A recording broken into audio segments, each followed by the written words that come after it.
আমার স্ত্রীকে সেদিন খুব মারার পর আর তেমন একটা কথা বলে না। বেশিরভাগ সময় চুপচাপ থাকে, সংসারের কাজকর্ম চুকিয়ে চুপচাপ বসে কাঁথা সেলাই করে।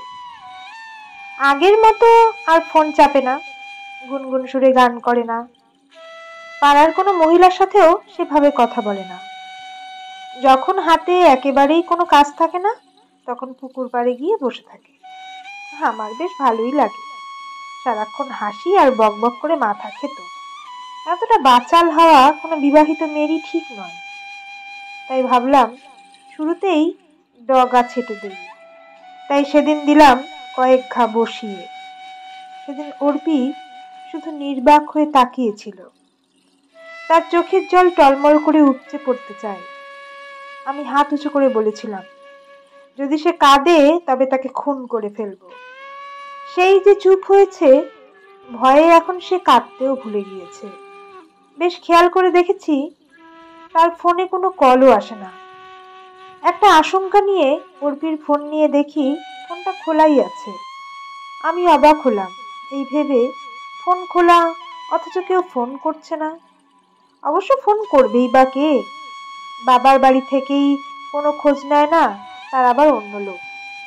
বিয়ের সময় বাবার বাড়ি থেকে যা যা দেবার কথা ছিল, করোনার জন্য তাদের আর্থিক অবস্থা ভালো না বলে দিতে পারেনি বলেই যোগাযোগ করে না তারা। কয়েকজন বান্ধবীর সাথে দেখতাম নিয়মিত কথা বলতো, এখন তাও বলছে না।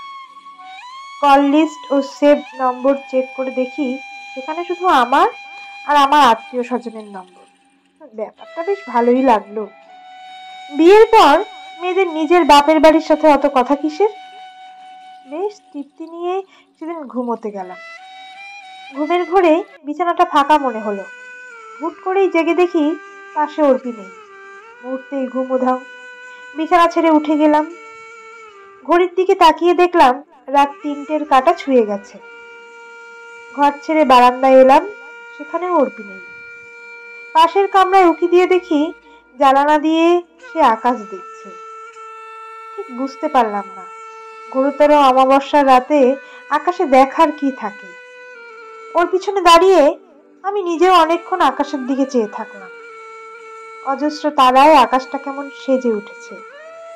তারার অস্পষ্ট আলোতেও প্রকৃতি সত্যি মোহনীয় সাজের দ্যুতি ছড়াচ্ছে।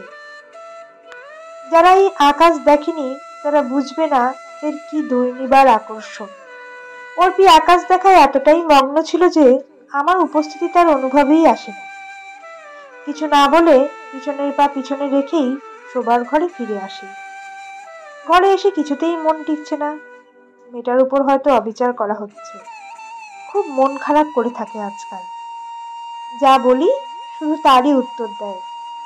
যা বাজার করি তাই রান্না করে। বিগত ৬টি মাস ধরে সে মুখ ফুটে কিছুই খেতে চায়। কেমন যেন বোবা হয়ে গিয়েছে। আদরেও নির্লিপ্ত থাকে, শাসনেও তাই। কেমন যেন জড় পদার্থের মতো হয়ে গিয়েছে। খাঁচায় ভরা পাখির মতো মাঝে মাঝে ছটপট করে সে। তবে কি অর্পি মুক্তি চায়? মনটা খুব করে খারাপ হয়ে গেল। কারণ বিয়ের সময় আমি আর্থিক কিছু না পেলেও বলতেই হয় যে একটা সাংসারিক বউ পেয়েছি। আর মেয়েটা অসম্ভব লক্ষ্মী ধরনের একটা মেয়ে। সারাদিন শেষে ও তো শুধু বান্ধবীর সাথেই কথা বলতো। বাস্তবিক পক্ষে অর্পি খুব ভালো মানুষ, খুব ভালো মনের সে।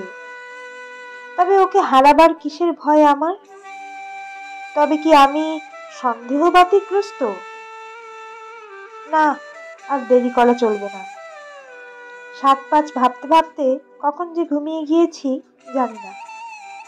সকালে সবার চেঁচামেচিতে ঘুম ভেঙে বাইরে এসে দেখি ঘরের পূর্ব দিকের খালপাড়ের কাত হয়ে পড়া জির গাছটির মোটা ডালে অর্পি কালো দড়ি গলায় দিয়ে ঝুলছে।